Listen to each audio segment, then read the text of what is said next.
शुरुआत जब भी किया था तभी देखा था ना, 7 सेक्शन है।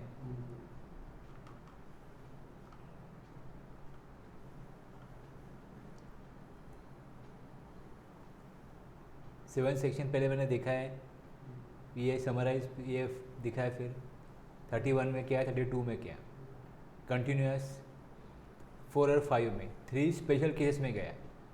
कंटिन्यूशन में 1 2 हमने देखा normal case of supply of goods, normal case of supply of service. Continuous में 3 नीचे चला गया, 3 स्पेशल केसेस के लिए। 4 और 5 कंटिन्यूस।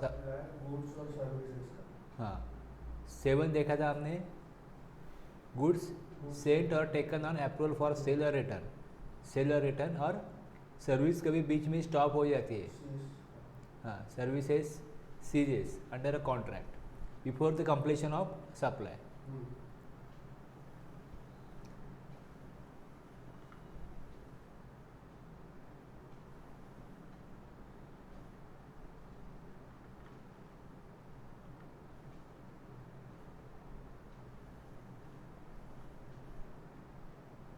एटलीस्ट हम कौन सा सेक्शन देख रहे हैं, कौन सा सब सेक्शन देख रहे हैं, जो समराइज पॉइंट है उतने तो आपको लिख के लेने चाहिए। अभी याद नहीं आ रहा है तो कल आगे कुछ याद ही नहीं आएगा। रूल देखिए 46 में क्या देखा, 47 में क्या देखा। 15-20 मिनट आप हमें एक के ऊपर डिस्कशन करते हैं तो उसमें से क्या क्या मिला उतना तो कम से कम नोट डाउन करो। अब नोट डाउन कुछ भी नहीं करेंगे तो याद कुछ भी नहीं रहेगा।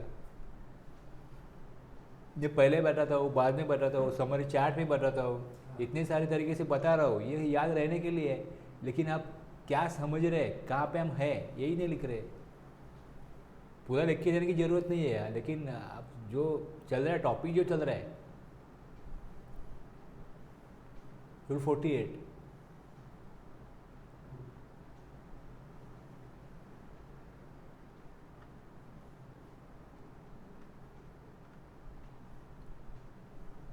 कंटिन्यूस सप्लाई ऑफ सर्विस, ये पॉइंट मैंने यहाँ तक क्लियर किए थे कि सर्विस में अगर due date of payment, payment मिला, पेमेंट मिलने का डेट अगर फिक्स है तब इनवॉइस बनाओ ऑन और बिफोर द पेमेंट डेट।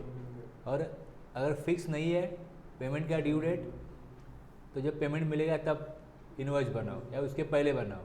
और दूसरा payment link to completion of event, event complete होगा तब पेमेंट मिलेगा, तो तब जब पेमेंट मिलने वाला है तब या उससे पहले इनवॉइस बनाओ।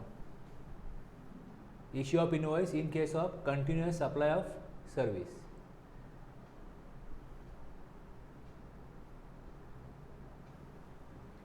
पेमेंट डेट 15 है, पेमेंट डेट 7 है, लेकिन पेमेंट उसने 15 को किया, लेकिन एग्रीमेंट अगर 7 का है तो इनवॉइस इशू होना चाहिए 7 से पहले।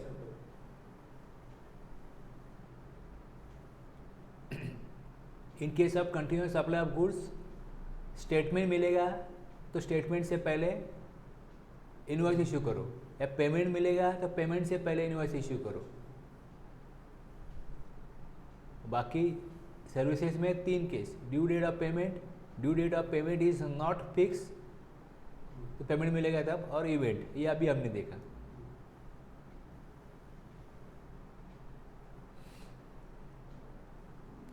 MBM caretakers, a registered person, provide the service of repairs and maintenance of electrical appliances. On April 1, it has entered into an annual maintenance contract with P for its air conditioner and washing machine. As per the terms of contract, maintenance services will be provided on the first day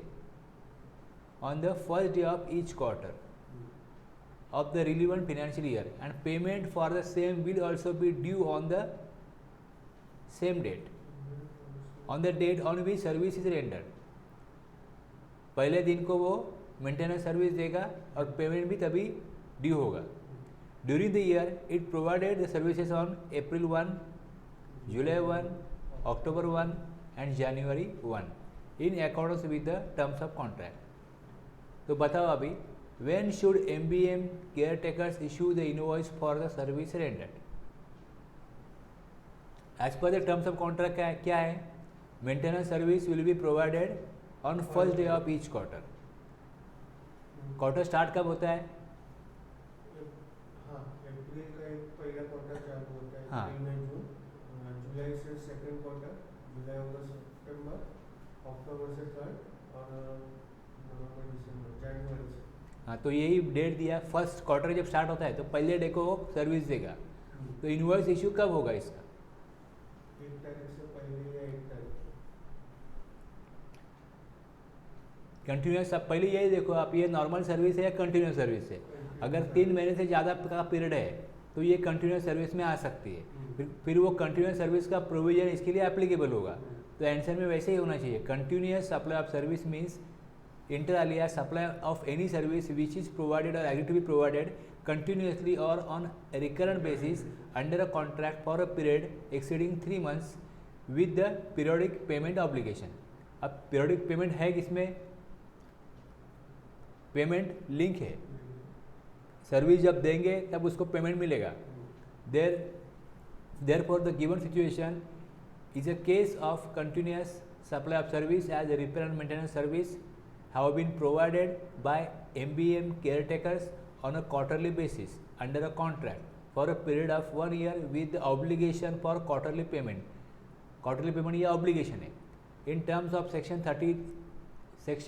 31, in case of continuous supply of service where due date of payment is fixed, ascertainable from the contract, जैसे ये case में है, as in the given case, invoice shall be issued on or before the due date of payment. Therefore in the given, मतलब इस तरीके से आपको बताना पड़ेगा आप ये किस आधार पे कर रहे हो, क्यों कर रहे हो।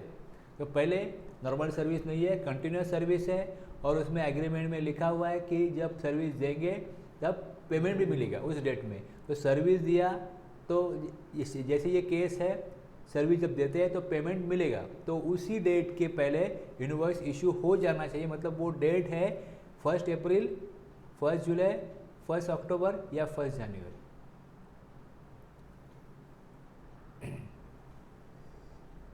Cessation of supply of services. Subject in a case where the supply of services ceases under a contract before the completion of the supply. कोई भी कारण हो सकता है जिससे सर्विस आगे कंटिन्यू नहीं होगी, कॉन्ट्रैक्ट जो भी है बीच में टर्मिनेट किया जा रहा है। The invoice shall be issued. अब जितना काम हो गया उतना ठीक है, अभी जितना काम हो गया उतना देखो, और invoice shall be issued at the time when supply ceases and such invoice. इस इनवॉइस में क्या होगा? Shall be issued, invoice issue करो to the extent of the supply made before such cessation. Contract जितना परफॉर्म हुआ है, जितना काम हुआ है, उतने तक का इनवॉइस इशू करो, तब इशू करो जब सर्विस अब आगे कंटिन्यू नहीं होगी, टर्मिनेट होगी तब।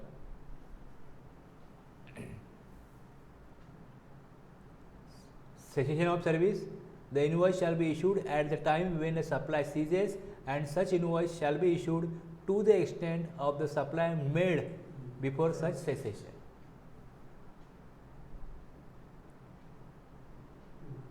अब कुछ बाकी है इसमें, नॉर्मल हो गया, कंटिन्यूस हो गया,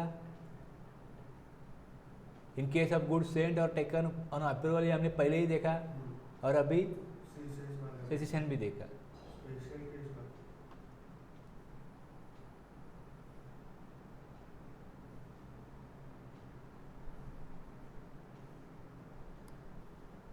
थर्ड में ABCDEFG।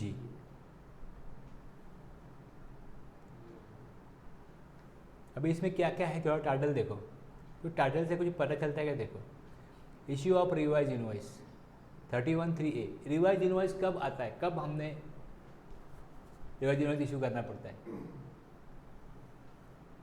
जब रेट में कोई चेंज हो जाए,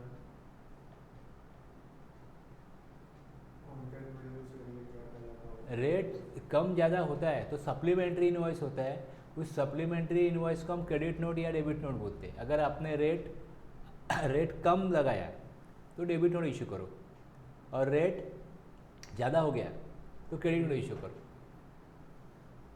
रिवाइज इनवॉइस तब आता है जब कोई पर्सन लायबल फॉर रजिस्ट्रेशन हो गया था एज पर सेक्शन 22 और 24, मतलब उसको रजिस्ट्रेशन के लिए जो सेक्शन 22 है या 24 है उसमें से कुछ सिचुएशन है उसमें आ गया और उसको रजिस्ट्रेशन लेने की जो प्रावधान है वो उसके ऊपर एप्लीकेबल हो गया। तो रजिस्ट्रेशन कब तक कर सकता है वो 30 दिन तक कर सकता है। तो अब समझो आज आपका एग्रीगेट टर्नओवर एक्सीड हो गया, आपको पता कब चलेगा? जब कुछ अकाउंटिंग एक्टिविटीज़ आप करोगे तब पता चलेगा, 4-5 दिन बाद पता चला। उसके बाद एप्लीकेशन करने के लिए जो स्टेप है तो कोई पर्सन ढूंढो वो अपने को एप्लीकेशन करके देगा, 4-5 दिन उसमें गया, 10 दिन गए, उसके बाद कुछ छुट्टी हो गई कुछ भी था तो जो जिसको काम दिया था उसने और 5 दिन लिए, डॉक्यूमेंट बनाने के लिए भी टाइम जाता है, तो वो सब प्रिपेयर किया। पार्टनरशिप डीड है उसका स्कैनिंग करो, उसका पार्टनर है उसके फ़ोटोग्राफ स्कैन करो, आधार कार्ड है सबका, वो सब देखो, ये सारे डॉक्यूमेंट जो लगते हैं उसमें कुछ टाइम जाता है। तो गवर्नमेंट ने 30 दिन का टाइम दिया है, वॉट एवर द रीज़न, आपको 15 दिन में आप अरेंज कर सकते हो, फिर भी गवर्नमेंट ने आपको 30 दिन टाइम दिया। अब कठिनाई क्या होती है, अब आपका रजिस्ट्रेशन होना चाहिए था सपोज 1 सितंबर को, ठीक है, लेकिन ये सब करने में 15 दिन चले गए और 15 सितंबर को आपने रजिस्ट्रेशन के लिए एप्लीकेशन दिया और 25 सितंबर को आपको समझो रजिस्ट्रेशन मिल जाएगा। अब 1 सितंबर से लेके 25 सितंबर तक आपको टैक्स कलेक्ट करना चाहिए था कि नहीं चाहिए था मार्केट से, कस्टमर से, बायर से। आपका रजिस्ट्रेशन 1 तारीख से आपको टैक्स लेने के लिए आप रजिस्ट्रेशन अगर आप ले लेते तो आप टैक्स कलेक्ट करते थे। रजिस्ट्रेशन लेना मतलब क्या, आप कस्टमर से टैक्स कलेक्ट करो। अब एग्रीगेट टर्नओवर एक्सीड हो गया लेकिन आपने टैक्स कलेक्ट नहीं किया 1 सितंबर से, क्योंकि आपके पास अथॉरिटी नहीं थी, आपके पास रजिस्ट्रेशन सर्टिफिकेट नहीं था, आप अधिकृत नहीं थे वो टैक्स कलेक्ट करने के लिए। लेकिन एज पर प्रोविजन आपको टैक्स कलेक्ट करना चाहिए, लेकिन सर्टिफिकेट ना होने की वजह से आप टैक्स कलेक्ट नहीं कर सकते। तो 1 से 25 दिन में जो आपने सेल किया हो, जिनको भी आपने सप्लाई किया हो, आउटवर्ड सप्लाई किया हो, उस इनवॉइस के अगेंस्ट रिवाइज इनवॉइस इशू करना पड़ता है। अब इस रिवाइज इनवॉइस में वो लिंक होगा जो आपने सप्लाई किया उस इनवॉइस से, उसमें जो सप्लाई किया था वही रिवाइज इनवॉइस में होगा, लेकिन इसमें आप एडिशनली टैक्स लगाएंगे, टैक्स कलेक्ट करेंगे।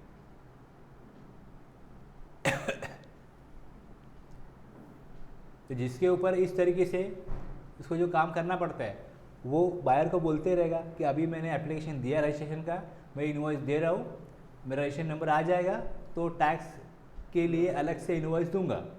अब ये जो अमाउंट है इसमें टैक्स जोड़ने वाला है। Issue of revise invoice,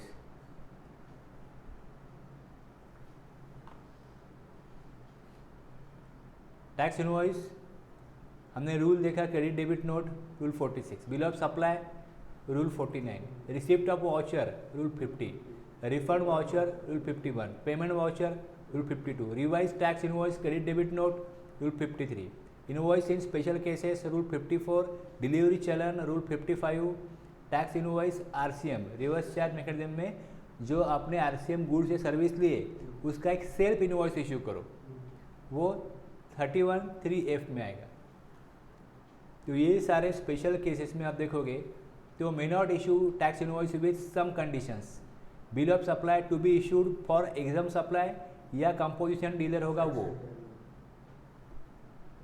31(3)(c) में प्रोविजन है may not issue bill of supply with some condition.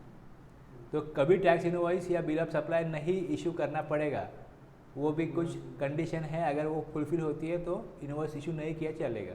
Issue of receipt voucher, advance लिया तो रिसिप्ट वाउचर इशू करना पड़ता है। एडवांस लेने के बाद में अगर सर्विस नहीं दे रहे हो, गुड्स के केस में नहीं करना पड़ता, सर्विस के केस में करना पड़ता है। और अगर सर्विस नहीं देंगे, कैंसिल हो गया कॉन्ट्रैक्ट एग्रीमेंट, तो रिफ़ंड कर दो, तो रिफ़ंड वाउचर। और 3(f) में 3(g) में issue of invoice by registered person liable to pay tax under RCM, और आरसीए में जब पेमेंट करते हैं, issue payment voucher by registered person liable to pay tax under RCM. बस, तो ये स्पेशल केसेस है।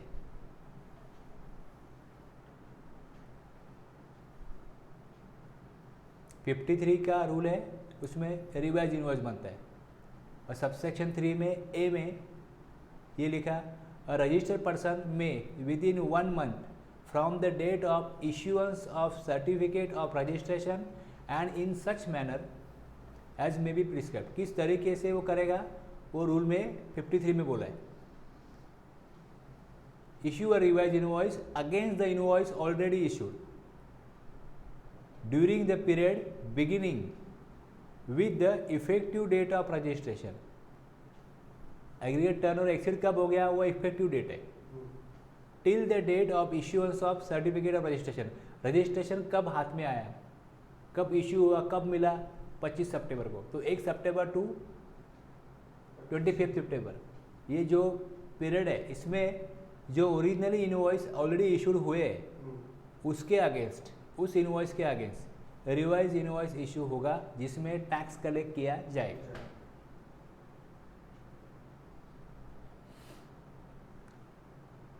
एग्जाम्पल इससे और क्लियर हो जाएगा। Sarabhai private limited commences business of supply of goods on 1 April in Delhi. 1 अप्रैल को बिजनेस शुरू किया। इस टर्नओवर एक्सीडेड 20 लाख। अब अभी लिमिट 40 लाख है, तो आप समझो कि वो 40 लाख है, ठीक है, 40 लैक्स। ऑन 3 सितंबर, क्योंकि सप्लाई ऑफ गुड्स है ना, तो गुड्स का लिमिट दिल्ली के लिए 40 लाख हो गया अभी। On 3 September, thus it becomes liable to registration on 3 September. 3 सितंबर को उसका एक्सीड कर गया turnover limit. It applied for registration on 29 September and granted registration certificate on 5 October. अब 29 को उसने, 3 सितंबर को क्या हो गया, लाइबल फॉर रजिस्ट्रेशन, तो एप्लीकेशन दिया 29 को। तो देखो इसमें 30 दिन के बीच में, 30 दिन में रजिस्ट्रेशन के लिए एप्लीकेशन दिया कि नहीं दिया, दिया। ग्रांटेड रजिस्ट्रेशन सर्टिफिकेट, सर्टिफिकेट मिलने की डेट 30 दिन के बाद वाली हो सकती है, उसमें कोई प्रॉब्लम नहीं है। उसको एप्लीकेशन देना चाहिए विद इन 30 डेज, ये बोला है। ऐसा नहीं बोला है कि उसको रजिस्ट्रेशन नंबर मिलना चाहिए 30 दिन में, ये नहीं बोला है। 5 अक्टूबर, since it applied for registration within 30 days of becoming liable to registration, it was granted registration with effect from 3rd September. Sarabhai Private Limited may issue revised tax invoice in respect of taxable supplies effected between 3rd September को liable हुआ और certificate मिला 5 अक्टूबर को। Effective date 3rd सितंबर और date of issuance of certificate 5 अक्टूबर। ये 2 date जो है, इस डेट में जितने भी इनवॉइस इशू हुए उसके against revise tax invoice to be issued in respect of taxable supplies effective during this period.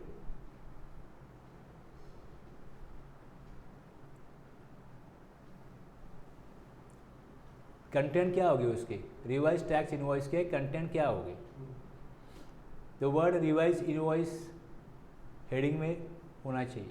Name, address, GST of the supplier, serial number 16 digit, date of issue, name, address, GSTN. अगर register होगा recipient तो name, address of recipient and the address of delivery along with the name of state and its code if such recipient is unregistered. Serial number, date of the corresponding tax invoice or as the case may be bill of supply, signature बस। Credit note भी है, section 34 में credit note बनता है। अगर credit note है तो भी वही सेम कंटेंट हेडिंग होगा क्रेडिट नोट। क्रेडिट और debit note refer to in shall contain the following particulars. Revised tax invoice and credit note, sub rule 2. Every registered person who has granted registration with effect from a date earlier than the date of issuance of certificate of registration to him may issue revised tax invoice in respect of taxable supplies effected during the period starting from the effective date of registration till the date of issuance of the certificate of registration.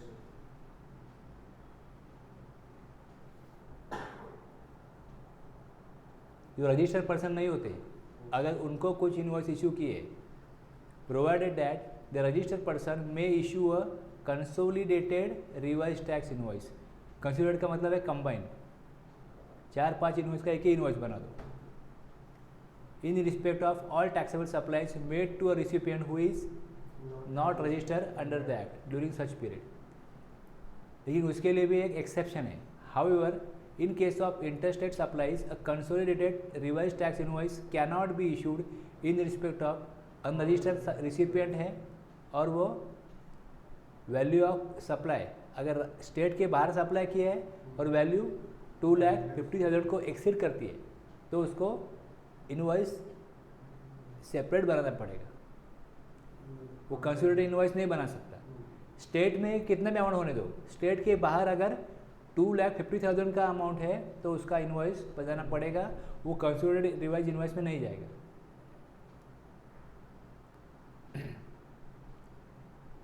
ये किसके लिए होता है? जो revise invoice बना रहा है वो रजिस्टर्ड पर्सन है और जिसको उसने सप्लाई किया वो अनरजिस्टर्ड है. अगर वो अनरजिस्टर्ड है तो मिस्टर ए रजिस्टर्ड सप्लायर है. ओके, एक इनवॉइस है सप्लाई 1, दूसरा इनवॉइस है सप्लाई 2, तीसरा है सप्लाई 3, चौथा है सप्लाई 4. तो ये चारों का मिला के एक ही इनवॉइस इशू करो, एक ही इनवॉइस इशू करो, उसे कहेंगे कंसोलिडेटेड रिवाइज टैक्स इनवॉइस. और वो किसको देना है? Mister B unregistered recipient. लेकिन इसकी अमाउंट इंटरस्टेट सप्लाई नहीं है और सप्लाई इंटरस्टेट नहीं है और अमाउंट 2,50,000 के ऊपर नहीं है, तो ये कर सकते हैं.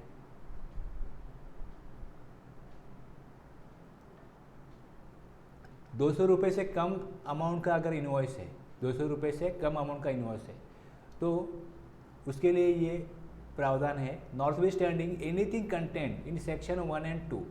1 एंड 2 में, सब सेक्शन 1 एंड 2 में कुछ भी कहा हो, registered person may not issue. 1 and 2 में क्या कहा है? टैक्स इनवॉइस इशू करो, गुड्स सप्लाई किया तो टैक्स इनवॉइस की इशू करो, सर्विस सप्लाई की तो इसके लिए ये कहा गया यहाँ पे कि notwithstanding anything contained in subsection 1 and 2.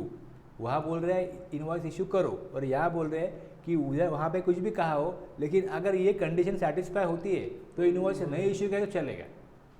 Issue tax invoice if the value of the goods और services are both supplied is less than 200 subject to such conditions and in such manner as may be prescribed. तो rule 46 में proviso 4 में उसके लिए कुछ condition दी है. वो condition इतनी ही है कि अगर वो जो रिसिपिएंट है वो अगर रजिस्टर नहीं है और अगर वो इनवॉइस नहीं उसको चाहिए, उसको ज़रूरत नहीं इनवॉइस की, तो आप ₹200 से कम अमाउंट है, रिसिपिएंट अनरजिस्टर है और वो इनवॉइस का रिक्वायरमेंट नहीं रखता है तो आप इनवॉइस इशू नहीं करोगे. लेकिन इसका मतलब ये नहीं है कि गवर्नमेंट को आप टैक्स कलेक्ट करके नहीं दोगे या टैक्स वो खुद खा जाओगे, ऐसा मतलब नहीं है. हाँ, सुविधा ये किसके लिए दी है कि समझो एक कस्टमर आ गया, उसने एक पेन मांगा ₹10 का, एक पर्सन आ गया पेंसिल ली, एक पर्सन आया इरेजर लिया, तो कितना इनवॉइस बनाना पड़ेगा? तो आप लिख के रखो, छोटा अमाउंट जो सप्लाई किया वो लिख के रखो और दिन के अंत में, दिन के एंड में shall issue a consolidated tax invoice for such supplies at the close of each day in respect of all such supplies. Obligation तो है, जो रजिस्टर्ड पर्सन है उसके ऊपर ऑब्लिगेशन है कि आपको टैक्स कलेक्ट करना पड़ेगा जो भी आप सप्लाई करोगे.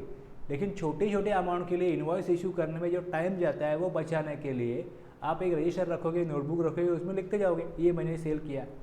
और उसके बाद में छोटे छोटे अमाउंट जो है ₹200 से कम की वाली जो अमाउंट है जिसमें रिसिपिएंट अनरजिस्टर है और वो टैक्स इनवॉइस नहीं मांग रहा है, तो इस केस में ₹200 से कम अमाउंट अनरजिस्टर्ड पर्सन और ऐसे रिसिपिएंट जिनको ज़रूरत नहीं है इनवॉइस की, उनकी अमाउंट जो आपने लिखी है उसका एक कंसोलिडेटेड इनवॉइस उस सप्लाइज का क्लोज ऑफ ईच डे बना दो, ऑल सप्लाइज के रिस्पेक्ट.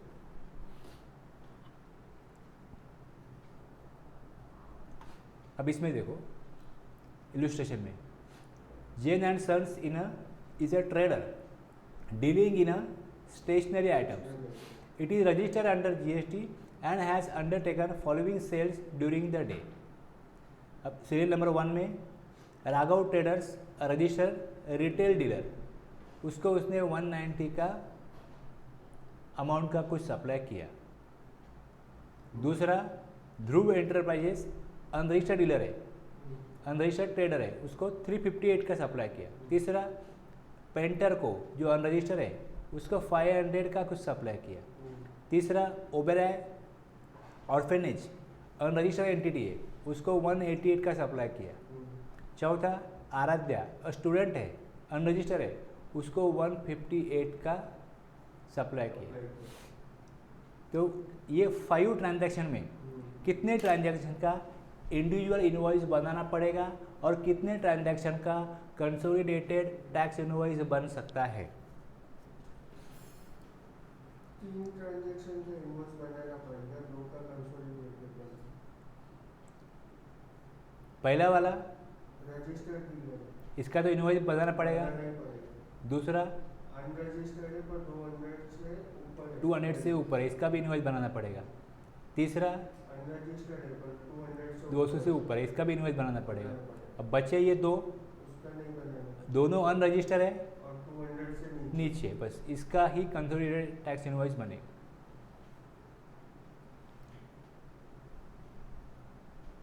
तो वही एग्जांपल में लिखा जो आपने जैसे बताया. क्यों, रीज़न क्या है, रीज़न बिहाइंड द आंसर, ये यहाँ पे लिखना पड़ता है. In the given illustration Jain and sons can issue a consolidated invoice only with respect to supplies made to Oberoi orphanage and Aaradhya student जो है, क्योंकि वो दोनों अनरजिस्टर्ड है. ये रिसिपिएंट की वैल्यू 200 से कम है और वो अनरजिस्टर्ड भी है और वो इनवॉइस नहीं चाहते. ये तीनों कंडीशन सेटिस्फाई इनके लिए ही हो रही है. As regard the supply made to, बाकी लोगों के लिए वो 200 से ऊपर है या तो वो रजिस्टर है, तो इनके लिए कंसोलिडेटेड टैक्स इनवॉइस बनाना पॉसिबल नहीं है, इशू नहीं कर सकते. तो consolidated tax invoice can also not be issued for supplies of goods made to Dhruv enterprises. तो यही सब रीज़न यहाँ पे बताए. क्यों बना, किसके अगेंस्ट बना सकते हैं, क्यों बना सकते हैं, मतलब आपको जो प्रोविज़न है, जो सेक्शन है, जो रूल है, वो रूल याद नहीं आ रहा है, ओके, सेक्शन याद नहीं आ रहा है, ओके, लेकिन वो एटलीस्ट वो प्रोविज़न तो याद आना चाहिए. ऐसे कुछ प्रोविज़न है जिसमें ये नहीं कर सकते, नहीं कर सकते.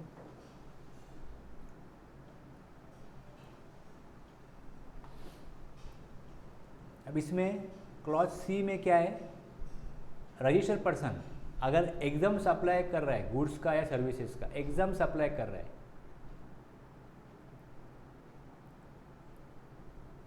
और जो रजिस्टर्ड पर्सन है वो कंपोजिशन डीलर है, रेगुलर स्कीम में है और एग्जाम सप्लाई कर रहा है, या कंपोजिशन डीलर है और वो कुछ सप्लाई कर रहा है, तो वो shall issue instead of tax invoice. तब वो टैक्स इनवॉइस इशू नहीं करेंगे, वो बिल ऑफ सप्लाई इशू करेंगे containing such particulars and such manner as may be prescribe. उसके लिए रूल 49 में जो कंटेंट दी है वो कंटेंट उस बिल ऑफ सप्लाई में होने चाहिए. और provided that the registered person may not issue a bill of supply if the value of the goods और services are both supplying is less than 200 rupees subject to such condition. अभी हमने जो देखा वो इसके लिए भी एप्लीकेबल होगा. 200 से कम है तो consolidated tax invoice, consolidated bill of supply issue कर सकते हो. अब एग्जाम सप्लाई किसे कहा जाएगा वो क्लियर होना चाहिए. जब एग्जाम सप्लाई के लिए आपको कहा जा रहा है इस प्रोविजन में कि अगर आप रजिस्टर्ड पर्सन हो और अगर आप एग्जाम सप्लाई करते हो तो इंस्टेड ऑफ टैक्स इनवॉइस आप बिल ऑफ सप्लाई इशू करोगे जिसमें कोई टैक्स हम ले रहे हैं ये नहीं होता है. इसके लिए उसका एडिंग टैक्स इनवॉइस नहीं होना चाहिए एग्जाम सप्लाई. तो एग्जाम सप्लाई किसे कहा जाता है, तो एग्जाम सप्लाई के लिए क्लॉज 47 में सेक्शन 2 में डिफाइन किया हुआ है एग्जाम सप्लाई को.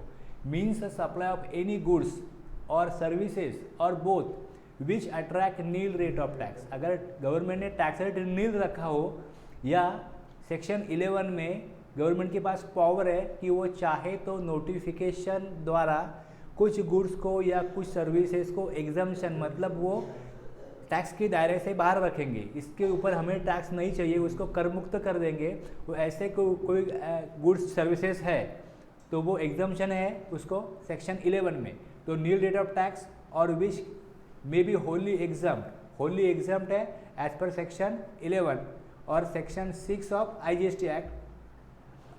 और ऐसे कोई सप्लाई है जिसके ऊपर गवर्नमेंट टैक्स नहीं ले सकती तो नॉन टैक्सेबल सप्लाई उसे कहते हैं, क्लॉज 78 में डिफाइन है, means a supply of goods और सर्विसेज और both which is not leviable to tax under CGST act और अंडर IGST एक्ट। तो नील रेट, एग्जम्प्टेड और नॉन टैक्सेबल सप्लाई ये एग्जाम सप्लाई में आते हैं। अगर रजिस्टर्ड पर्सन एग्जाम सप्लाई कर रहा है तो वो बिल ऑफ सप्लाई इशू करे, ना कि टैक्स इनवॉइस। उसके कंटेंट बिल ऑफ सप्लाई। अब जो 31(3)(c) में कहा उसके लिए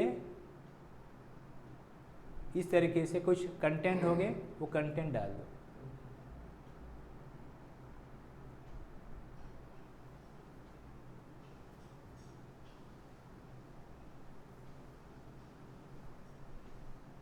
registered person supply exempted goods और सर्विसेज और both paying tax under composition levy या paying tax option for concessional rate of tax under notification number 2/2019। जो कंपोजिशन लेवी का सेक्शन था उसको बाद में अमेंड किया गया, लेकिन उसके पहले नोटिफिकेशन के तहत सर्विस प्रोवाइडर को 6% का रेट जो है वो अलाउड किया गया था। इसके लिए कंपोजिशन लेवी है या फिर वो नोटिफिकेशन में सर्विस प्रोवाइडर को भी 6% का टैक्स कलेक्ट करने का जो नोटिफिकेशन है वो तीनों के लिए टैक्स इनवॉइस नहीं है, बिल ऑफ सप्लाई।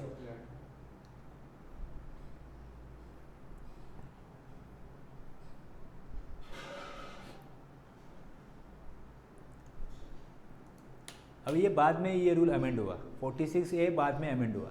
अब मुझे बताओ एक कि कोई पर्सन डीमार्ट में जाएगा तो घर के लिए जो सामान लेगा उसमें कुछ मसाले हैं, अचार है, इसके ऊपर टैक्स लगता है। बाकी बहुत सारी चीज़ें हैं जिसके ऊपर कोई टैक्स नहीं लगता। तो जो इनवॉइस बनाने वाला है इसको टैक्स इनवॉइस अलग से बनाना पड़ेगा कि नहीं, बिल ऑफ सप्लाई अलग से बनाना पड़ेगा कि नहीं। अगर सप्लाई हो रहा है टैक्सेबल गुड्स का तो टैक्स इनवॉइस बनाओ। अगर सप्लाई हो रहा है एग्जाम्प्टेड गुड्स का जिसके ऊपर कोई टैक्स नहीं, जो गुड्स है जिसके ऊपर कोई टैक्स कलेक्ट नहीं हो रहा है तो बिल ऑफ सप्लाई इशू करो। तो इसमें ऐसा नहीं कहा गया कि वो जब गुड्स लेने आएगा तो वो टैक्सेबल गुड्स भी ले रहा है और एग्जाम गुड्स भी ले रहा है। तो इसमें आप जो ले रहे हैं टैक्सेबल गुड्स, एग्जाम गुड्स भी ले रहा है, तो आप टैक्स इनवॉइस बना सकते हो, ऐसा नहीं कहा है। अगर आप जो सप्लाई कर रहे हो गुड्स का उसके ऊपर अगर टैक्स लग रहा है तो टैक्स इनवॉइस इशू करो। टैक्स नहीं लग रहा है तो उस गुड्स के ऊपर बिल ऑफ इशू इनवॉइस करो, बिल ऑफ सप्लाई इशू करो। तो दो इनवॉइस बनानी पड़ेगी नहीं। आपको ऐसा लग रहा है कि नहीं लग रहा है?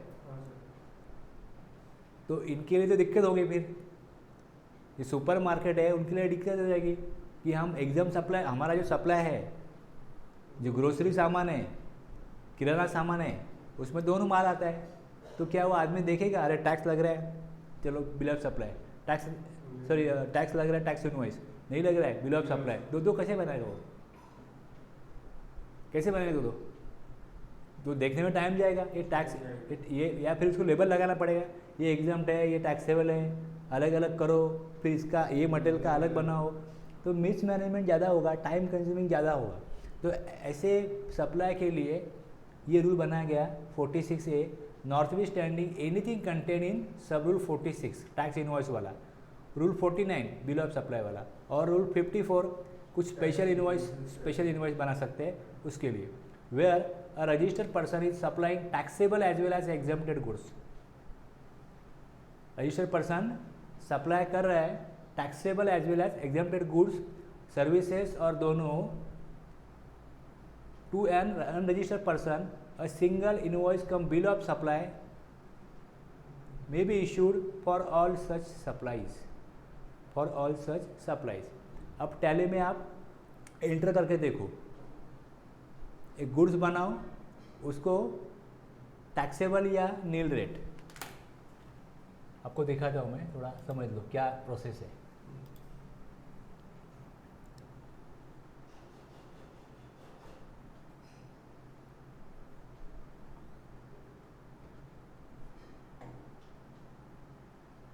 जैसे मैंने आपको इनवॉइस दिखाया था टैली में, टैक्स इनवॉइस हेडिंग आता है,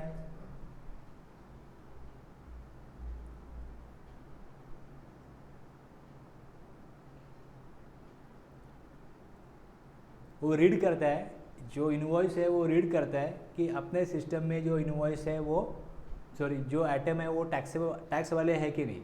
वो अगर टैक्स वाले है तो उसका हेडिंग आ जाएगा टैक्स इनवॉइस. अगर उसमें नील रेटेड या एग्जाम्प्टेड है तो हेडिंग अपने आप ले लेगा बिल ऑफ सप्लाई. अब देखो दिखाता हूँ.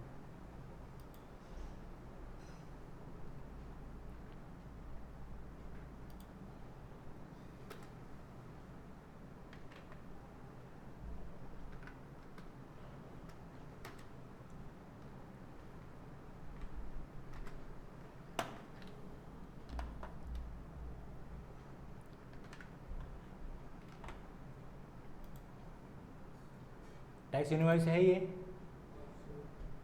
हेडिंग सॉरी अभी देखो, जैसे मैंने इसका प्रिंट प्रूफ दिखाया, टैक्स इनवॉइस आ गया. अब यहाँ पे क्या है, कस्टमर बी है. मैं एक नया इनवॉइस बनाता हूँ.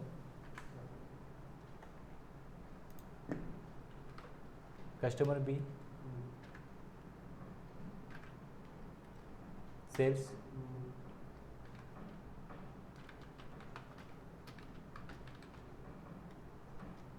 जो आइटम बनाओगे एप्लीकेबल यस, HSN कुछ डालोगे यहाँ पे,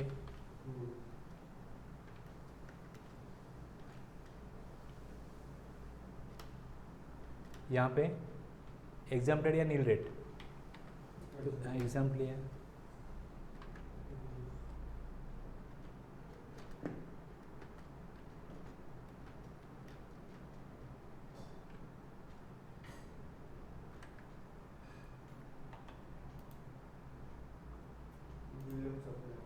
आ गया ना, बिल ऑफ सप्लाई आ गया.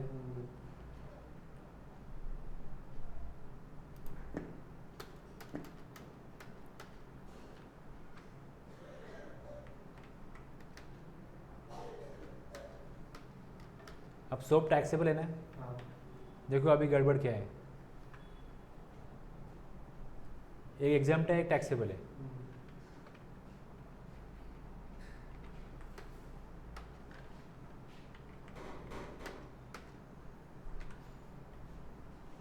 अब हेडिंग टैक्स इनवॉइस आ जाता है, हेडिंग टैक्स इनवॉइस आ जाता है. कस्टमर बी है, यहाँ पे मैंने एक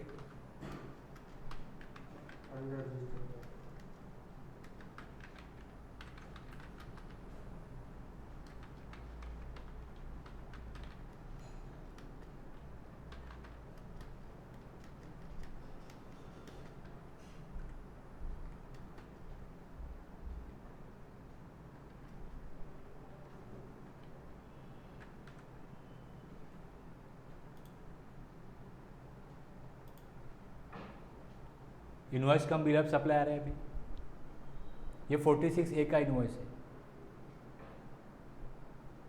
अब ये अनरजिस्टर है तो उसके लिए आप इस तरीके से बना सकते हो, एक एग्जाम्प्टेड आइटम बना दिया, दूसरा टैक्सेबल बना दिया.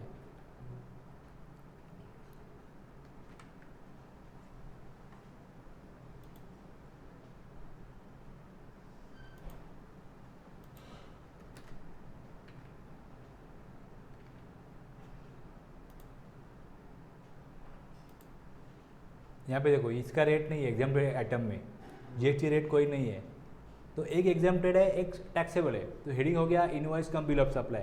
लेकिन इस तरीके का इनवॉइस अगर टैक्सेबल पर्सन को दिया तो वो वैसा प्रावधान नहीं है, वैसा कोई रूल नहीं है।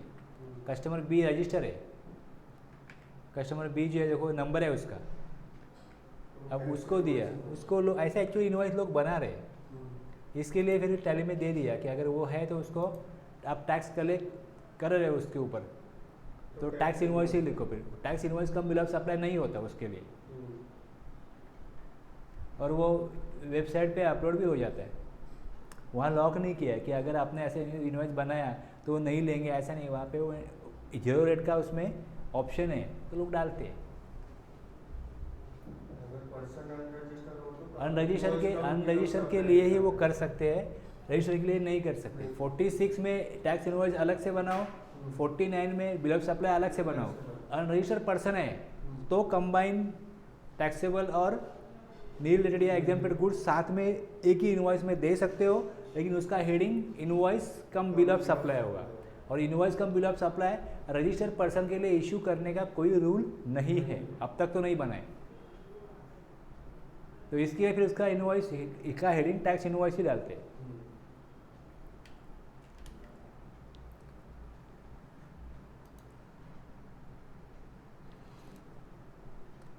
रजिस्टर्ड सप्लायर है, अनरजिस्टर्ड रिसिपिएंट है, तो सप्लाइंग टैक्सेबल गुड्स और सर्विस और बोथ, टैक्स इनवॉइस हेडिंग नहीं होगा, बिल ऑफ सप्लाई हेडिंग नहीं होगा, हेडिंग होगा invoice cum bill of supply.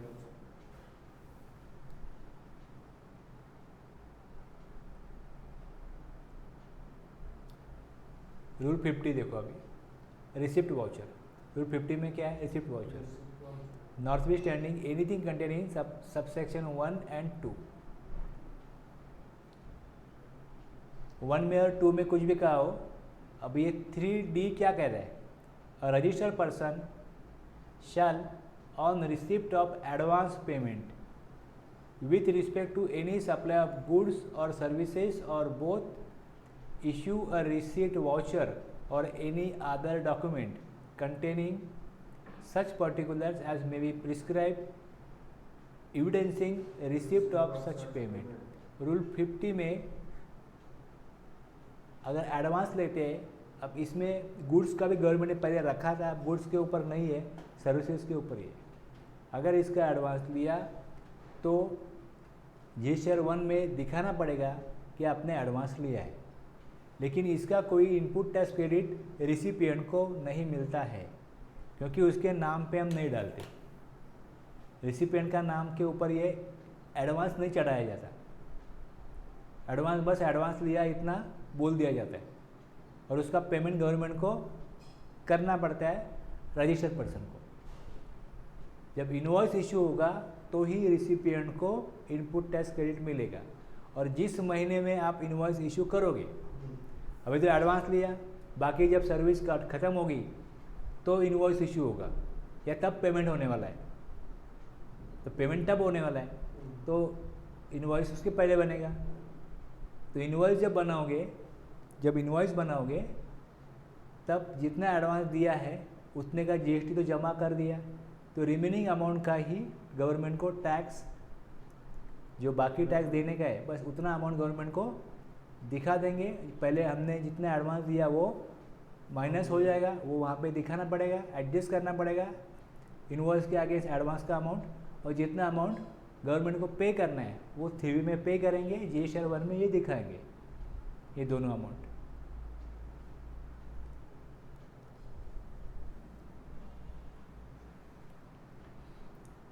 Receipt of voucher में क्या क्या कंटेंट होंगे, वो कंटेंट दिया।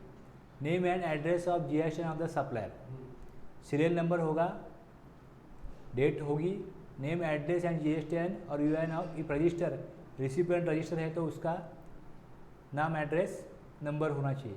डिस्क्रिप्शन ऑफ सर्विसेज डालेंगे उसमें, सर्विस के लिए है तो अमाउंट ऑफ एडवांस टेकन कितना है वो, उसका जीएसटी कितना बनता है उस अमाउंट का वो, amount of tax charge in respect of taxable services, place of supply along with name of state and its code in case a supply in the course of interstate trade और commerce. तो state code देना पड़ता है, state and its code, where the tax is payable on reverse charge basis and signature. जब भी आप advance ले रहे हो तो आपको पता नहीं है कि जो सर्विस देने जा रहे हैं उसका टैक्स रेट कितना होगा। अगर ऐसा पता नहीं है तो, कंफर्मेशन नहीं है तो टैक्स आप 18% लगा लो। एक दूसरा, आपको ये पता नहीं है कि हम स्टेट में सर्विस देने वाले या स्टेट के बाहर देने वाले, तब वो इंटर स्टेट समझ के IGST पे करो, लेकिन हमें एडवांस के ऊपर टैक्स दो, बस हमें टैक्स चाहिए। एडवांस रिसीट भी आप टैली में बना सकते हो, इस तरीके से वो आ जाएगा।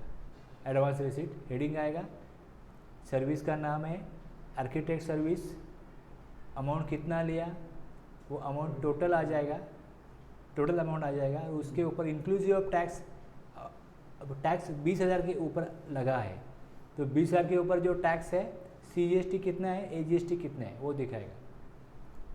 23,600 अमाउंट है तो 22,000 के ऊपर टैक्स जो हो गया 1800 सॉरी 20,000 के ऊपर टैक्स हो गया, तो 20,000 टैक्सेबल अमाउंट है और टैक्स मिला के 23,600 होता है 18% के कैलकुलेशन से।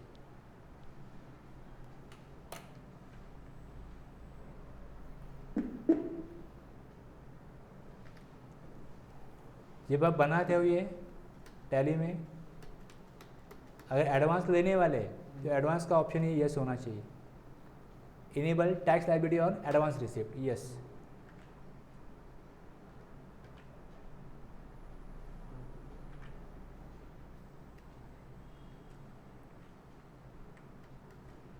Customer B, sales. अब यहाँ पे कोई आइटम नहीं दे रहे, कोई प्रोडक्ट सेल नहीं कर रहे, सर्विस दे रहे। Change mode accounting invoice,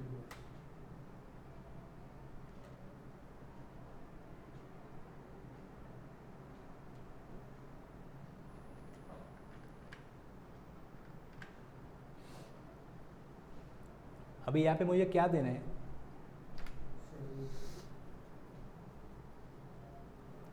advance का रिकॉर्ड करना है। एडवांस ले रहा हो, रिसीट है, रिसीट में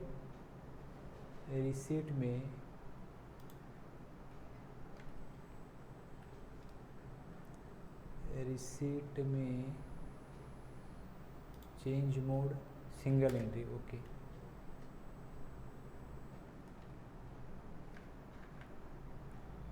एडवांस रिसीट है ना ये, एडवांस रिसीट।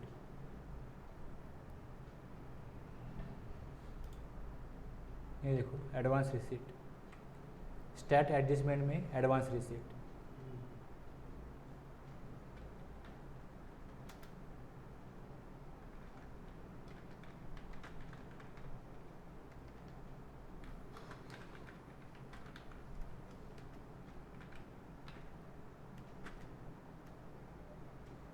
एप्लीकेबल यस,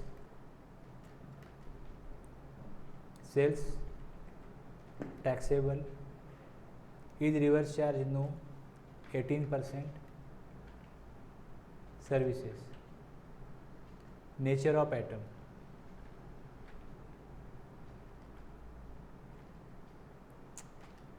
ये दिया।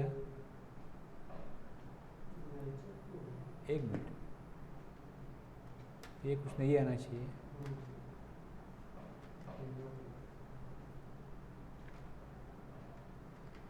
$20,000,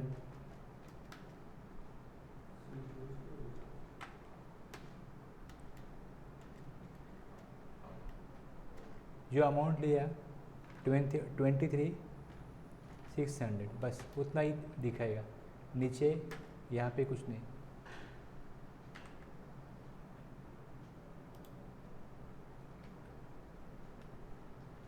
ऐसे ही है ना, ये ऐसे ही है। जब इसको प्रिंट F12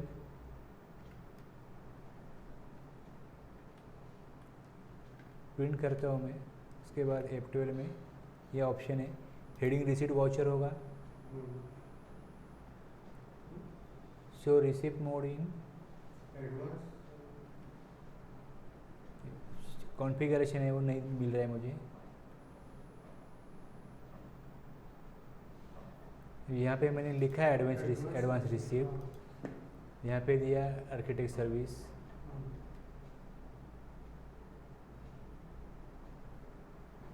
यहाँ कुछ ऑप्शन होना चाहिए दूसरा एक्चुअली, नहीं कॉन्फ़िगरेशन,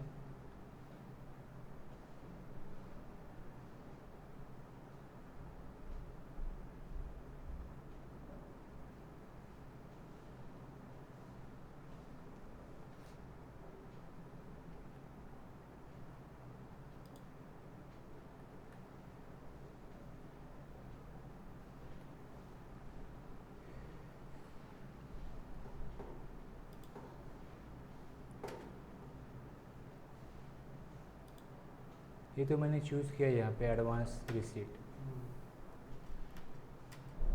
यहाँ पे एक्सपेक्टेड स्क्रीन थोड़ी दूसरी होनी चाहिए थी मुझे।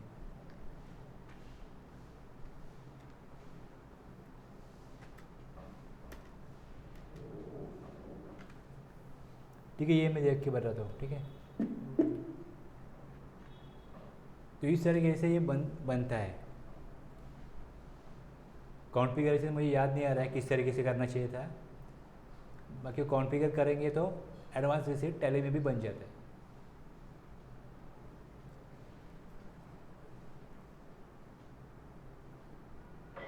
अब क्लॉज ई देखो, where an receipt voucher payment with aggregate with respect to any supply of goods or services or both, the registered person issue a receipt voucher, but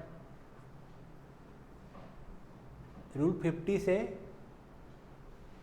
advance ले लिया, रिसीट वाउचर बना दिया और उसका कोई supply नहीं हुआ, subsequently no supply is made, no tax invoice आगे नहीं बनेगा, no tax invoice is issued in pursuance thereof the said registered person may issue to the person who had made the payment, जिससे payment लिया है उसको refund voucher issue कर दो against सच payment. Rule 51 से अगर एडवांस लिया और कोई सप्लाई हुआ नहीं, तो सप्लायर ने एडवांस पेमेंट लिया, कोई सप्लाई दिया नहीं, रिसिप्ट वाउचर पहले इशू किया था, सप्लाई हुआ नहीं, टैक्स इनवॉइस भी बना नहीं, तो रिफंड वाउचर सप्लायर इशू करेगा और पैसा वापस दे देगा उसको रिसिपिएंट। 51 में रिफंड वाउचर के कंटेंट भी वैसे ही होंगे जैसे एडवांस रिसिप्ट के। रिफंड वाउचर भी बनता है यहाँ पे।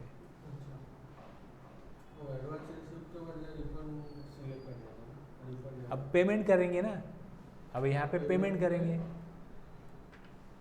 पेमेंट की एंट्री होगी, स्टैट एडजस्टमेंट।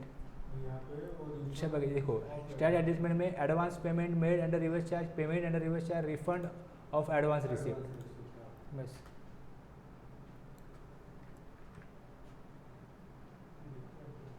वो भी हेडिंग नहीं आ रहा है, कुछ तो कॉन्फ़िगरेशन है।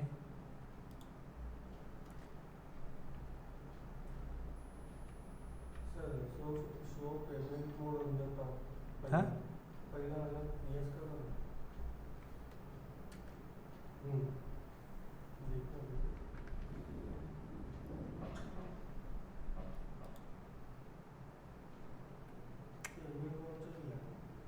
मैं देख के बताऊँगा, ठीक है, क्योंकि मैं करके देखा है मैंने, इसके लिए तो मैंने यहाँ पे स्क्रीनशॉट डाला ना उसका।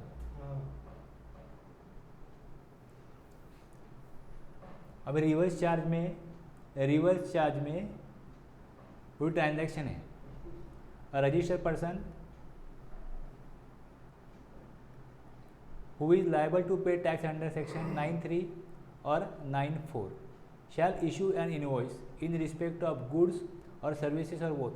ये जो अनरजिस्टर्ड पर्सन होगा, समझो या जो पर्सन है जो टैक्स कलेक्ट नहीं करने वाला है, अपने गुड्स लिया, अपने सर्विस लिया, आपको टैक्स देना है एज अ रिसिपिएंट, तो ही उसको रिवर्स चार्ज बोलते हैं ना, तो ही उसको रिवर्स चार्ज बोलते हैं ना। तो 9(3) में कोई नोटिफाइड गुड्स है या सर्विस है, या 9(4) एप्लीकेबल होता है, तो issue an invoice in respect of goods और सर्विसेज और बोथ रिसीव्ड बाय हिम। अब खुद का ही जो सप्लायर लिया उसका इनवॉइस बनाएगा, खुद ही बनाएगा, तो उसको कहेंगे self invoice. In respect of goods और सर्विसेज और both received by him from the supplier who is not registered on the date of receipt of goods और सर्विसेज और both, issue an invoice, self invoice issue करो। A registered person who is liable to pay tax under 9(3) or section 9(4) shall issue a payment voucher at the time of making payment to the supplier।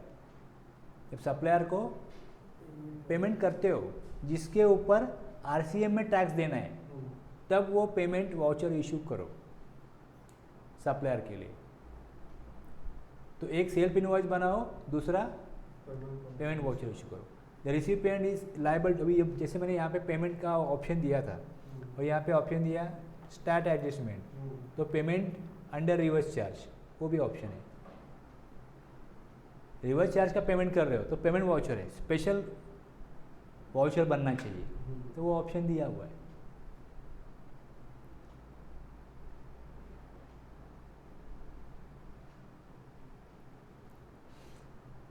जब reverse appeal हो, ऊपर दिया हो वैसे, लेकिन नीचे एक नोट दिया है, the recipient is liable to pay tax.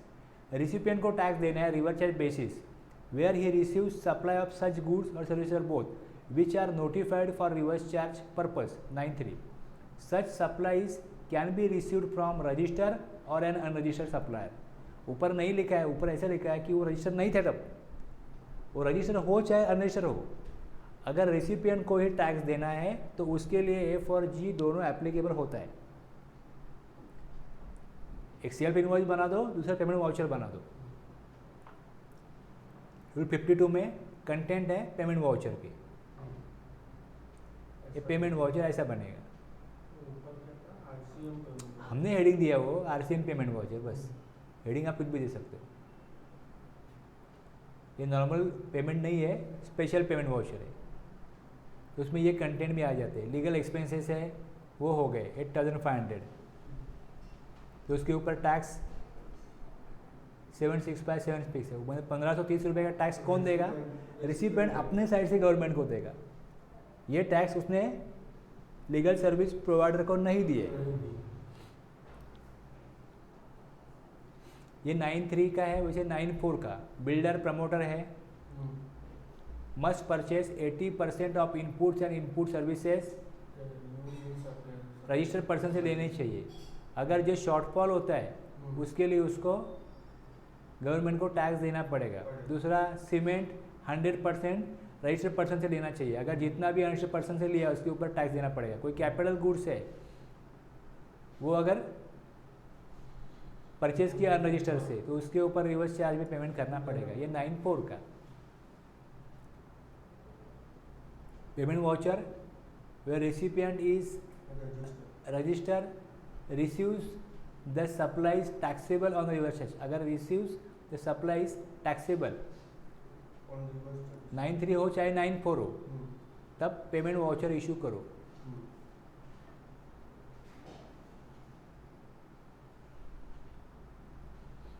हमने क्या क्या देखा अभी वो देखो, क्या क्या देखा। 31 में 2 केसेस थे, 31 सेक्शन में कि रिमूवल ऑफ गुड्स है या डिलीवरी ऑफ गुड्स है, बिफोर और eight the time of supplying taxable goods. Rule 46 लगता है टैक्स इनवॉइस इशू करो। और रूल 48 में क्या है? Manner of issue of invoice. Manner of issue of invoice में क्या होते हैं? Original for recipient, duplicate for transporter, triplicate for. तो 46 और 48 दोनों एप्लीकेबल हो जाते हैं जब इनवॉइस इशू होता है। इनवॉइस किस तरीके से इनवॉइस इशू होना चाहिए, कंटेंट क्या होंगे 46 में, और 3 इनवॉइस निकालोगे गुड्स के लिए, सर्विस के लिए 2 इनवॉइस। ये manner of issue of invoice है, ये सेक्शन रूल 48 में। वैसे ही सर्विस के लिए बिफोर और आफ्टर 30 दिन या 45 दिन में इनवॉइस इशू करो और 2 कॉपी निकालो इनवॉइस की। और कंटेंट बताया क्या है 46 continuous supply tax invoice section 34 और 35 supply of goods continuous supply of services. तो गुड्स में स्टेटमेंट देंगे या पेमेंट देंगे तो उसके पहले इनवॉइस इशू करो। और सर्विस में पेमेंट मिलेगा ये फिक्स है या फिक्स नहीं है, तो पेमेंट जब मिलेगा तब इनवॉइस इशू करो। और इवेंट से अगर लिंक है पेमेंट तो जब इवेंट कंप्लीट होगा तो इनवॉइस इशू करो। सर्विस बीच में ही स्टॉप करते हैं, टर्मिनेट करते हैं, तो जितना टर्मिनेट जब सर्विस टर्मिनेट हुआ तब तक जितना सप्लाई हुआ था उतने, हाँ 31(7) में बिफोर और eight the time of supply और 6 मंथ, ये 2 डेट देखो कौन सी डेट पहले आती है, उस डेट में इनवॉइस इशू करो।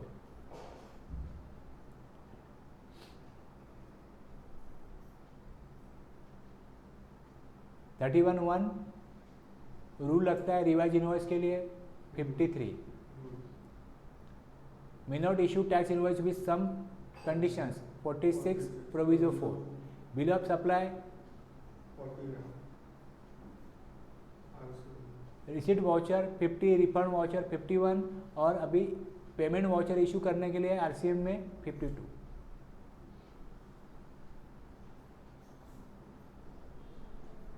अब रूल 54 स्पेशल बनाया गया। जो प्रोविजो है उसमें ये कहा गया कि आप अलग से इनवॉइस इशू करो, क्योंकि नॉर्मली इनवॉइस इशू नहीं किया जा सकता उनके लिए। आईएसडी एक इनपुट सर्विस डिस्ट्रीब्यूटर, उनका इनवॉइस कैसा होगा, कंटेंट क्या होंगे वो दिया। दूसरा रूल 54 में 1A में जो अपनी ब्रांच के लिए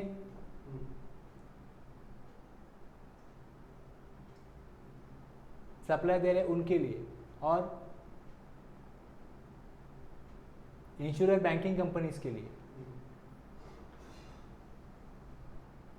जीटीए के लिए, गुजरात एजेंसी है उनका इनवॉइस में कुछ अलग कंटेंट होंगे, तो वो कंटेंट क्या होंगे वो दिया 54 में।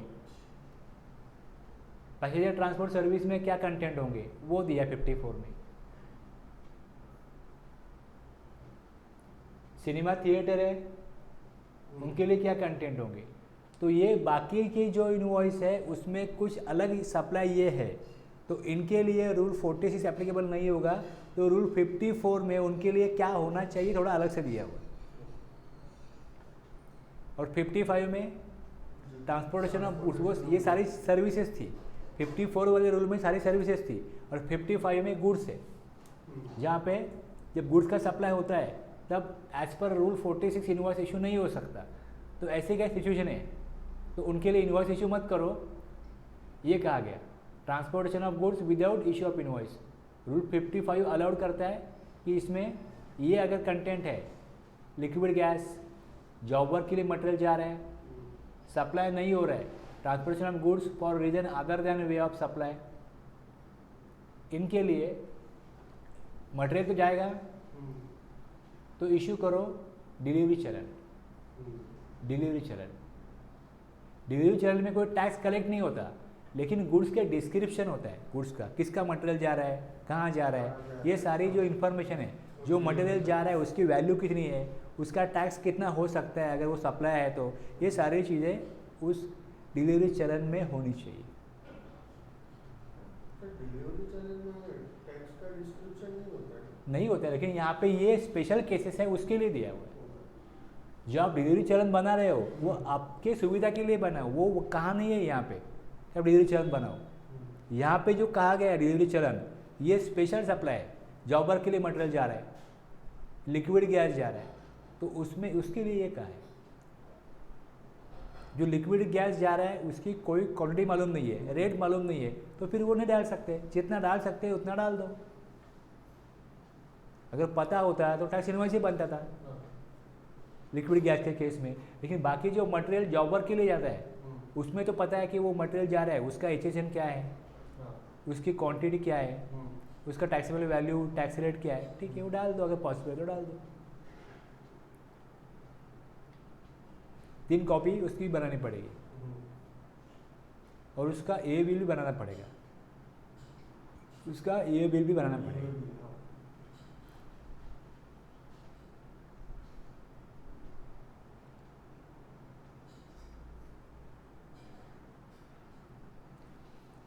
Where the goods being transported are for the purpose of supply to the recipient, but tax invoice could not be issued at the time of removal of goods for the purpose of supply. The supplier shall issue a tax invoice after delivery of goods. जैसे अभी वो case में, gas के case में tax invoice issue नहीं हुआ तो बाद में इशू करो।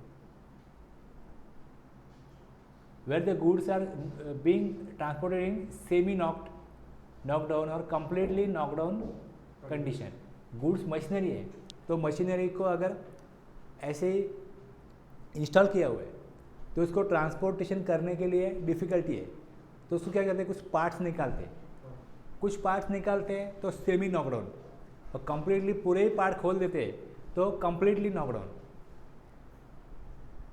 अब इसका ट्रांसपोर्टेशन होता है, the supplier shall issue the complete invoice before dispatch of first consignment. तो सारा हो सकता है एक ही व्हीकल में चला जाए, अगर वो मशीनरी 2-3 व्हीकल में जाती है तो उसके लिए फर्स्ट कंसाइनमेंट में complete invoice before dispatch of issue करो, पहले ही कंसाइनमेंट के डिस्पैच के पहले इनवॉइस इशू करो। The supplier shall issue a delivery challan for each of the subsequent consignment giving reference of the invoice. जो कंसाइनमेंट जाएगा उसमें उस इनवॉइस का रेफरेंस होगा डिलीवरी चलन में, ये इनवॉइस है, इसका ये डिलीवरी चलन है।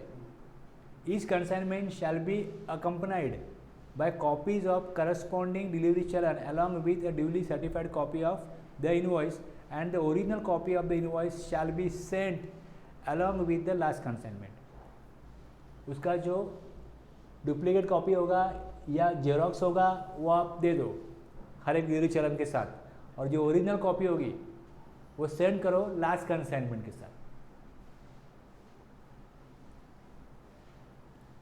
अब जब मैंने ये परचेज किया था तो इसका मुझे उन्होंने सेल ऑर्डर दिया था, डिस्प्ले मैंने परचेज किया तो उसका सेल ऑर्डर दिया, और जब डिलीवरी एक्चुअल में हो गई तो उन्होंने सेल ऑर्डर वापस ले लिया और मुझे टैक्स इनवॉइस दिया। ये टैक्स इनवॉइस उनको जब वो ट्रांसपोर्ट कर रहे थे तब उन्होंने बनाया। इशू कब होगा, जब वो एक्चुअली वो डिलीवरी करते उसके पहले इनवॉइस बनाना पड़ेगा। तो पहले जब मैंने बुकिंग किया तो उन्होंने सेल ऑर्डर बना दिया कि हमको ये ऑर्डर मिला है। जैसे ही हमारा ट्रांजेक्शन हुआ तो उन्होंने तभी टैक्स इनवॉइस इशू नहीं किया, सेल ऑर्डर इशू किया। सेल ऑर्डर दे दिया, ये देखो ये आपका सेल ऑर्डर है, इतने का आपने मटेरियल बुक किया है, ये मटेरियल बुक किया है, ये आपका नाम एड्रेस इस एड्रेस पे आ जाएगा। तो उन्होंने मुझे सेल ऑर्डर का कॉपी दिया, और जब एक्चुअल डिलीवरी जब हुई तब उन्होंने बोला वो सेल ऑर्डर दिखाओ आपका, मतलब हम राइट एड्रेस पे है, राइट मटेरियल हमने लाया है, ये कंफर्म करने के लिए उन्होंने वो देखा और बोला ये आपका टैक्स इनवॉइस रखो, सेल ऑर्डर हमारी कंपनी का है, वो वापस दे दो। तो ऐसे रूल है, कानून है, तो वैसे काम करना पड़ता है सप्लायर को। तो सप्लायर ने फिर जैसे ही वो ट्रांसपोर्ट किया होगा तो कंप्लीट इनवॉइस रखा होगा, जब वो डिस्पैच कर रहा है कंसाइनमेंट कस्टमर के पास लेके जा रहा है, बायर के पास लेके जा रहा है, तो ट्रांसपोर्टेशन में उसको ई बिल बनाना पड़ा होगा, तो ई बिल बनाया होगा उसने और इनवॉइस कैरी किया साथ में।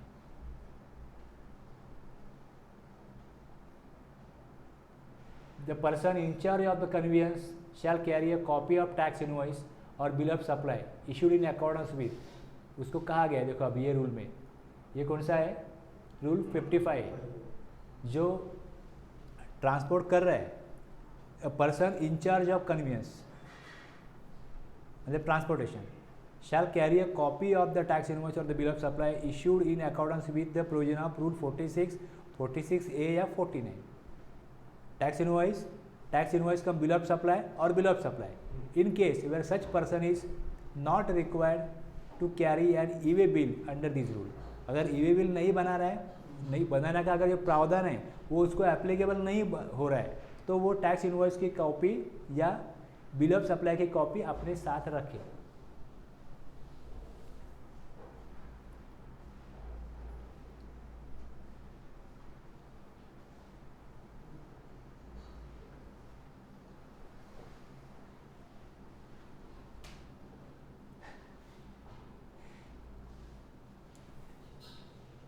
देखो अभी सेक्शन 32 है, prohibition of unauthorise collection of tax. ये सेक्शन ज़्यादा कुछ नहीं है इसमें इतना ही का a person who is not registered, अगर पर्सन रजिस्टर नहीं है शैल नॉट कलेक्ट, जो रजिस्टर्ड पर्सन नहीं है shall not collect in respect of any supply of goods और सर्विसेज और both any amount by way of tax under this act. कोई unregistered person है और वो अनरजिस्टर्ड पर्सन कोई सप्लाई करता है, और जैसे रजिस्टर्ड पर्सन टैक्स इनवॉइस बनाते हैं वैसे ही उसने झूठा ऐसा टैक्स इनवॉइस बना के टैक्स कलेक्ट करना चालू कर दिया, तो गवर्नमेंट क्या कर सकती है? ये अभी प्रावधान बनाया, इसका वो उल्लंघन कर रहा है, इसका वायलेशन कर रहा है, तो उसके ऊपर कोई एक्शन लिया जा सकता है कि यहाँ पे प्रावधान है कि कोई भी अनरजिस्टर्ड पर्सन है वो टैक्स कलेक्ट नहीं कर सकता। अ person who is not a registered person shell not collect in respect of any supply of goods और सर्विसेज और both any amount by way of tax under this act. जब लोगों को अगर गलत तरीके से टैक्स लेना हो तो उसको जैसे लोग टैक्स लेते हैं रजिस्टर्ड पर्सन वैसे ही उसको इनवॉइस बनाना पड़ेगा। कोई किसी और का वो जीएसटी नंबर डालेगा, सब कुछ करेगा, दिखाएगा मैं रजिस्टर हूँ और टैक्स कलेक्ट करेगा, हो सकता है। तो उसका वैसा अधिकार नहीं है, उसको नहीं करना चाहिए। नो रजिस्टर्ड पर्सन, ये तो हो गया अनरजिस्टर्ड पर्सन, और जो रजिस्टर है no registered person shall collect tax except in accordance with the provision of this act और द रूल मेड अंडर। जो रजिस्टर्ड पर्सन है उनको टैक्स कलेक्ट करने का जितना अधिकार है या लॉ जितना उनको अलाउड करता है या उनके ऊपर जितने का ऑब्लिगेशन है उतना ही टैक्स वो कलेक्ट करे, जैसा रूल है वो फॉलो करे।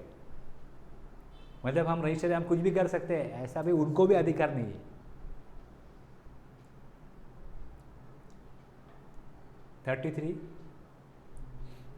Amount of tax to be indicated in tax invoice and other document, ये इसका हेडिंग है 33 का। Notwithstanding anything contain in this act, इस एक्ट में कहीं भी कुछ भी कहा हो और एनी अदर लॉ में भी for the time being force कुछ भी कहा हो, ये क्या कह रहा है अभी, ये बहुत ही महत्वपूर्ण है। Where any supply is made for a consideration every person who is liable to pay tax for such supply shall prominently indicate, उसको क्लियरली दिखाओ आप सभी डॉक्यूमेंट में relating to assessment tax invoice and other like document the amount of tax which shall form part of the price which such supply is made. जो supply किया जा रहा है उसमें टैक्स कितना है ये क्लियरली वहाँ पे मेंशन होना चाहिए। कोई भी डॉक्यूमेंट हो या टैक्स इनवॉइस हो उसमें ये, या वैसा कोई डॉक्यूमेंट हो उसमें ये क्लियर होना चाहिए कि आप सप्लायर कितना टैक्स कलेक्ट करने जा रहा है।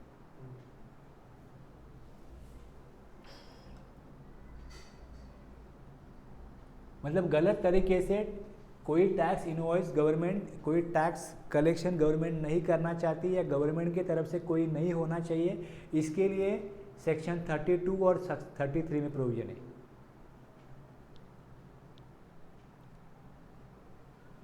क्रेडिट डेबिट नोट, अगर कोई आपका पहले सप्लाई हुआ है तो ही उसके अगेंस्ट क्रेडिट नोट या डेबिट नोट बनेगा। ये सप्लीमेंट्री इनवॉइस होता है, सप्लीमेंट्री इनवॉइस होता है। आप एग्जाम में जाओगे पहले ही बोलोगे सप्लीमेंट दे दो, पहले आंसर शीट तो ले लो, पहले आंसर शीट होगी वो कंप्लीट होने के बाद में सप्लीमेंट मिलेगी। वेयर वन और more tax invoice have been issued, पहले ऐसा नहीं था, वेयर टैक्स इनवॉइस हैज ऐसा था। अब एक और दो कोई टैक्स इनवॉइस इशू हुए उस एक या अनेक टैक्स इनवॉइस में जो टैक्सेबल वैल्यू है और टैक्स चार्ज किया गया है वो पता चलता है, फाउंड टू बी एक्सीड, पता चलता है कि वो ज़्यादा है, टैक्सेबल वैल्यू या टैक्स ज़्यादा है आपके एक और अधिक इनवॉइस में, ये पता चलता है, तो उसके अगेंस्ट एक वो केस है। दूसरा ये एक केस होगी where the goods supplied are return by the recipient और वेयर गुड्स और services are both supplied are found to be deficient, found to be खराब है वो गुड्स या सर्विसेज। ओके, या तो एक और अधिक इनवॉइस में टैक्सेबल वैल्यू या टैक्स ज़्यादा लगा हुआ है, या उसमें जो गुड्स है वो वापस करते हैं, या गुड्स या सर्विसेज जो हमने ली है बायर को पता चलता है कि वो खराब है, क्वालिटी उसकी अच्छी नहीं है। उस केस में द रजिस्टर्ड पर्सन, उसको वो पेमेंट नहीं मिलने वाला उतने अमाउंट का, पेमेंट उतना कम करना पड़ेगा। Who has supplied such goods services और both may issue to the recipient, वो रिसिपिएंट को एक या अधिक क्रेडिट नोट इशू कर सकता है for supplies made in financial year, उस फिनेंशियल ईयर में इशू कर सकता है, लेकिन जो फिनेंशियल ईयर है उसमें कुछ सप्लाई हुआ था जिसका क्रेडिट नोट बनाना पड़ा क्योंकि गुड्स वापस आ गए, या जो चार्ज हुआ था वो ज़्यादा हुआ था, टैक्स गलत लगा था, तो उसके अगेंस्ट जो इनवॉइस बना था उसके इनवॉइस के 4-5 इनवॉइस का एक क्रेडिट नोट बना दो, या 4 इनवॉइस के 4 क्रेडिट नोट बना दो। ये दोनों चॉइस सप्लायर को है। अब वो registered person who issue a credit note in relation to a supply of goods और सर्विसेज और both shall declare the details of such credit note in the return for the month during which such credit note has been issued but not later than September। सितंबर तक वो बना सकता है, सितंबर तक बना सकता है। जो साल चला गया अप्रैल टू मार्च, उसका कोई क्रेडिट नोट बनाना है। अब जो चल रहा है अप्रैल टू मार्च, उसका कोई क्रेडिट नोट अगर बनता है तो अगले साल के सितंबर तक, फिर अगले फिनेंशियल ईयर के सितंबर तक सप्लायर बना सकता है। और सितंबर के पहले अगर उसने एनुअल रिटर्न फाइल कर दिया तो फिर वो डेट, जो डेट पहली है वो एनुअल रिटर्न की डेट होती है 31 दिसंबर, उसके पहले एनुअल रिटर्न फाइल नहीं करना चाहिए। क्या जल्दी है, कहाँ जाना है? तो सितंबर जो है कुछ काम होते हैं वो सितंबर तक करने होते हैं, वो कर दो, अक्टूबर में करो चाहिए तो, लेकिन सितंबर के पहले return file, annual return file नहीं करना चाहिए।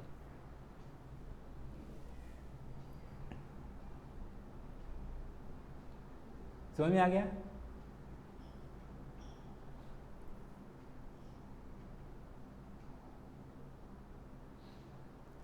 where one or more tax invoice have been issued for supply of any goods or services or both, the taxable value or tax charge in that tax invoice is found to be less than, उल्टा हो गया ना, अभी जो amount लगाया था वो कम था, ज़्यादा होना चाहिए। अगर आपने 85 रुपीज़ अमाउंट लगाया, वो 95 था एक्चुअली, लेकिन 85 लगा दिया, अब अमाउंट बढ़ेगी तो डेबिट नोट इशू करो। shall issue the recipient one or more debit note, बस।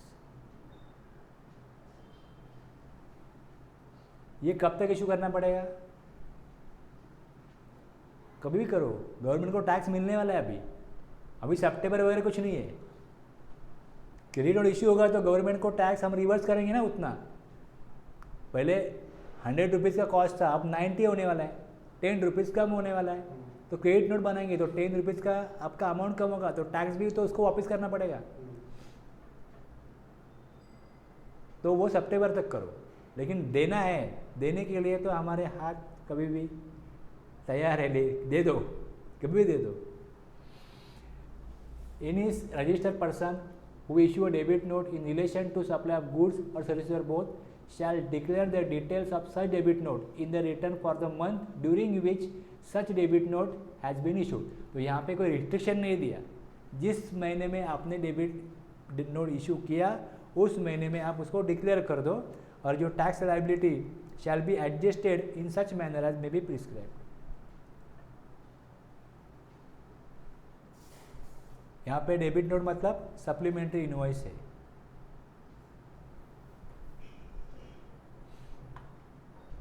अब ये जो 1 और मोर का जो प्रावधान बना दिया ना, उससे फ़ायदा क्या हुआ वो दिया है। अर्लियर अ क्रेडिट नोट और debit note which is issued by registered person was required to be issue invoice wise देना पड़ता था, और पोर्टल पे वो नंबर मांगता था, ओरिजिनल नंबर का है वो पूछता था, अभी नहीं पूछते।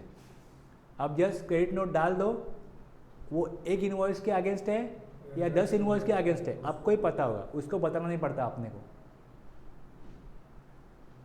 Now section 34 of the CGST is amended to allow issuance of consolidated credit note, combined credit note बना दिया ना आपने, debit note, in respect of multiple invoices without linking the same to individual invoices.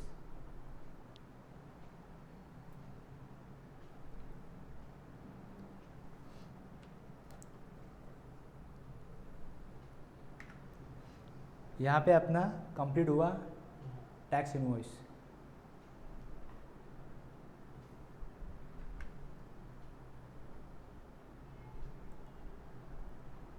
Thirty 32, 33, 34 ये 4 section हमने देखे, और ये rule जो है, अब कुछ रूल याद आ रहे हैं कि देखो, tax invoice, invoice cum bill of supply, time limit for issuing tax invoice, manner of issuing invoice, bill of supply, receipt voucher, refund voucher, payment voucher, revise tax invoice and credit और debit note, tax invoice in special services के, goods के special cases, और tax invoice और bill of supply to a company transportation of goods. इतने rule है,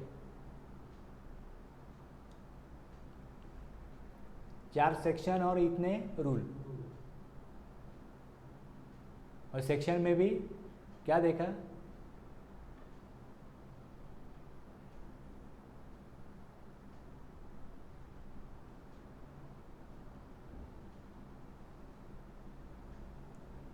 normal case, goods की, service की,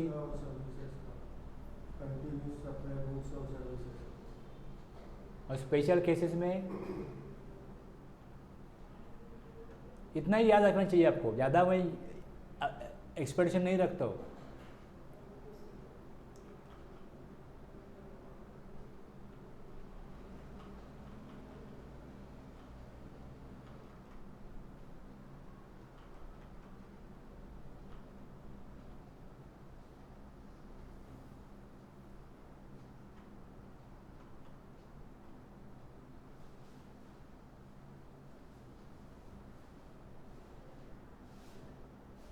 ये special cases, revise invoice, bill of supply, receipt voucher, refund voucher, RCM का, self invoice और payment voucher.